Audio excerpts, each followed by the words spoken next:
Shalom. Kembali kita mempelajari kebenaran firman Tuhan yang terambil dari Yohanes 5 ayat 1 sampai 18. Yohanes 5 ayat 1 sampai 18. Saya beri judul pemberitaan firman Tuhan kali ini yaitu selagi Tuhan bekerja. Yohanes 5 ayat 1 sampai 18. Saya akan bacakan. Sesudah itu ada hari raya orang Yahudi dan Yesus berangkat ke Yerusalem.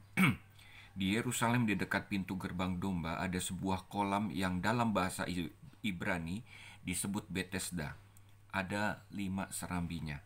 Dan di serambi-serambi itu berbaring sejumlah besar orang sakit, orang-orang buta, orang-orang timpang, dan orang-orang lumpuh yang menantikan goncangan air kolam itu.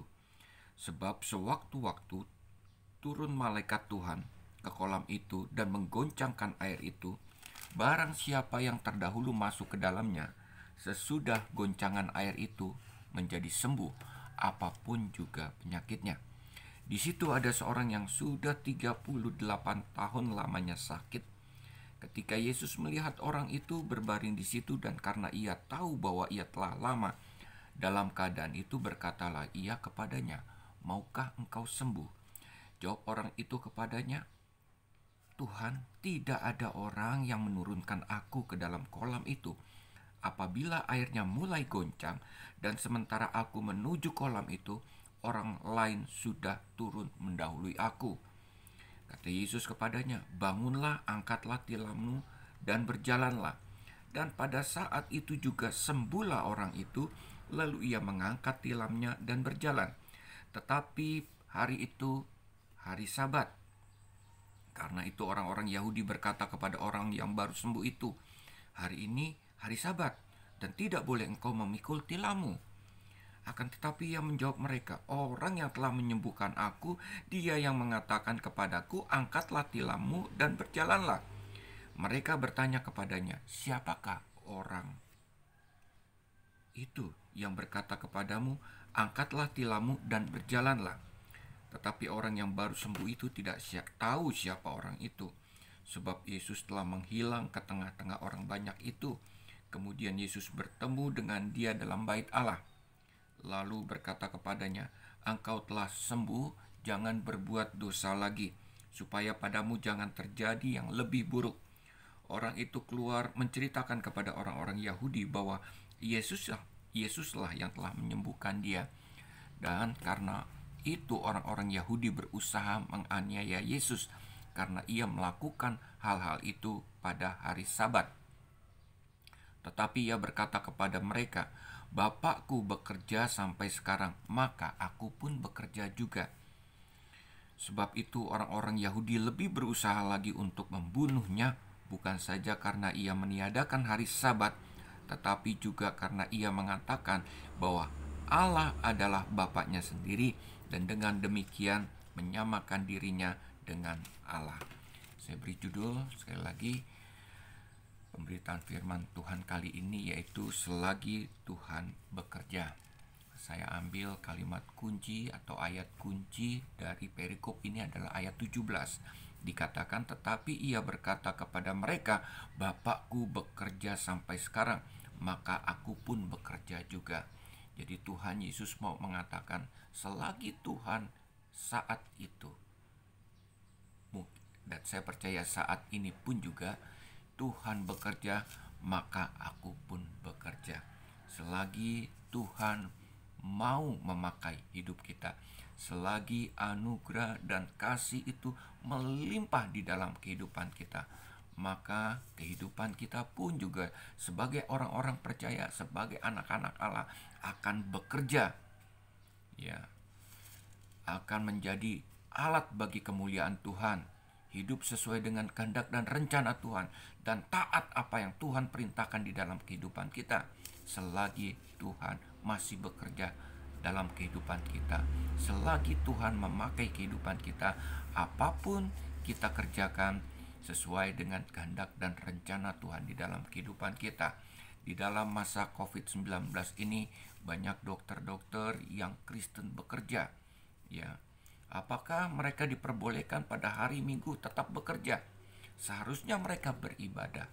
Selagi Tuhan mau memakai mereka, selagi mereka ada kesempatan untuk menjadi alat kesembuhan Tuhan, ya, hidup mereka dipakai menjadi tenaga medis dan punya kesempatan untuk melakukan itu. Tidak peduli itu hari Minggu, saya katakan tetaplah bekerja. Selagi Tuhan bekerja di dalam kehidupan kita, selagi Tuhan menganugerahkan kesempatan itu dalam kehidupan kita, kita tetap bekerja tanpa memandang hari. Sekalipun itu hari Minggu adalah hari untuk beribadah. Ini adalah kesempatan untuk menyampaikan saluran kasih Tuhan di dalam kehidupan kita kepada orang-orang yang membutuhkan. Jangan takut kalau hari itu adalah hari Minggu, hari untuk beribadah. Bapak Ibu yang saya kasihi, saudara-saudara yang saya kasihi, kita melihat bahwa di dalam Yohanes 5 ayat 1 sampai 18 ini kita melihat adanya mukjizat kesembuhan. Ini adalah mukjizat yang ketiga setelah mukjizat di Kana. Yesus menyembuhkan anak pegawai istana, lalu kemudian Yesus mengadakan kesembuhan di kolam Bethesda. Ya, ada orang yang lumpuh sudah 38 tahun. Dia menantikan di tepi kolam Bethesda. Di tepi kolam Bethesda itu ada satu tradisi, ada satu kebiasaan di mana kalau air berguncang, malaikat turun mengguncangkan air itu. Orang yang pertama terjun ke dalam kolam tersebut, maka diyakini orang tersebut akan disembuhkan. Sakit apapun dia akan disembuhkan.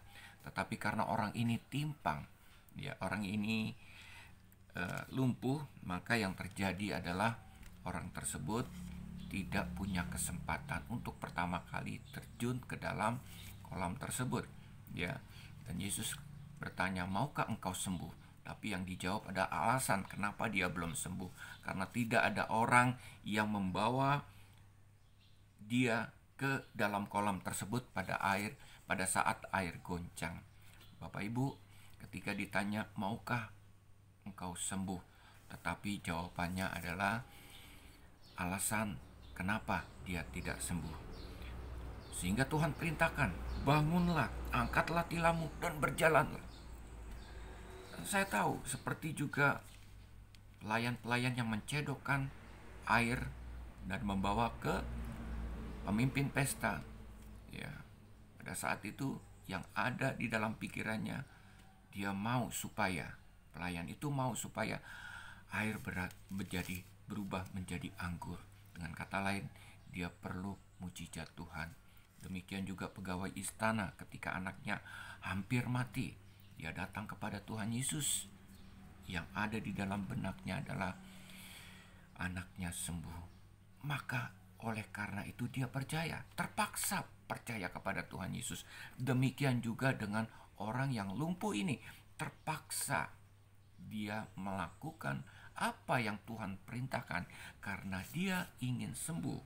Bangunlah, angkatlah tilammu dan berjalanlah. Dan apa yang terjadi? Ketika dia melakukan apa yang Tuhan perintahkan, terjadilah dia sembuh. Dia bangun, dia kemudian mengangkat tilam dan dia berjalan sesuai dengan yang diperintahkan dengan Tuhan Yesus, dan dia taat. Dia mengalami Tuhan Yesus. Tapi apa yang terjadi ketika orang banyak bertanya, siapa yang menyembuhkanmu? Dia tidak tahu. Baru kemudian dia di bait Allah bertemu dengan Tuhan Yesus, dan Tuhan Yesus mengatakan jangan berbuat dosa lagi. Baru dia tahu itu Yesus. Nah, orang-orang mempermasalahkan pada saat itu apa yang dilakukan oleh orang tersebut, orang lumpuh tersebut adalah melanggar hari Sabat.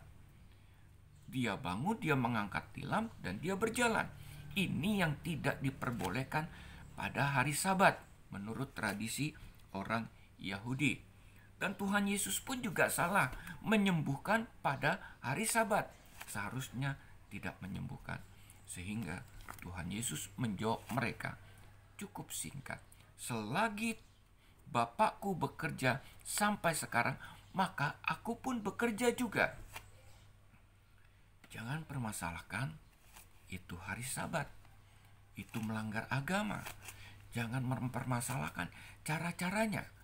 Apapun jangan dipermasalahkan. Yang terpenting adalah terjadinya kesembuhan, terjadinya mujizat. Kenapa terjadi mujizat? Bukan karena hari itu bukan hari Sabat atau hari biasa, atau karena pada saat itu Tuhan Yesus punya kuasa.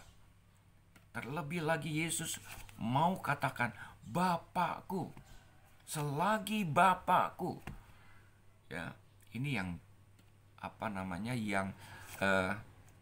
yang orang Yahudi kesal dengan Tuhan Yesus Kristus, marah dengan Tuhan Yesus Kristus karena dia menyebut Tuhan Yesus sebagai Bapakku, seolah-olah private gitu.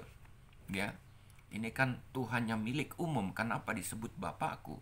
Itu yang membuat orang-orang Yahudi marah.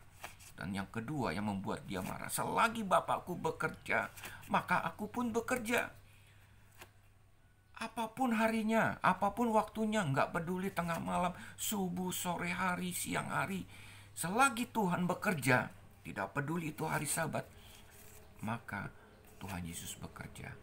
Tuhan Yesus mau mengajarkan kita, selagi Tuhan mau memakai kehidupan kita, terus tetaplah melayani Tuhan. Terus menjadi alat penyalur kasih Tuhan, berkat Tuhan kepada orang lain, kepada gereja. Bapak Ibu, saya percaya hari ini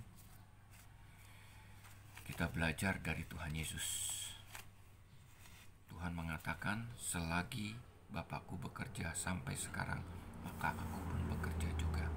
Tuhan masih bekerja, masih memberikan anugerah, kasih-Nya masih terus mengalir dalam kehidupan kita. Jangan menganggap Tuhan itu jauh dari kita. Dia tidak ada di dalam kehidupan kita. Dia terus bekerja di dalam kehidupan kita. Apapun segala situasi kondisi di dalam kehidupan kita tidak membuat kita berhenti untuk melayani Tuhan. Karena apa? Karena ada ketakutan dan kekhawatiran. Jangan takut. Tuhan terus bekerja. Kasih-Nya, anugerah-Nya terus memakai kehidupan kita. Dia mau memakai kehidupan kita bagi alat kemuliaan-Nya. Tuhan memberkati. Shalom.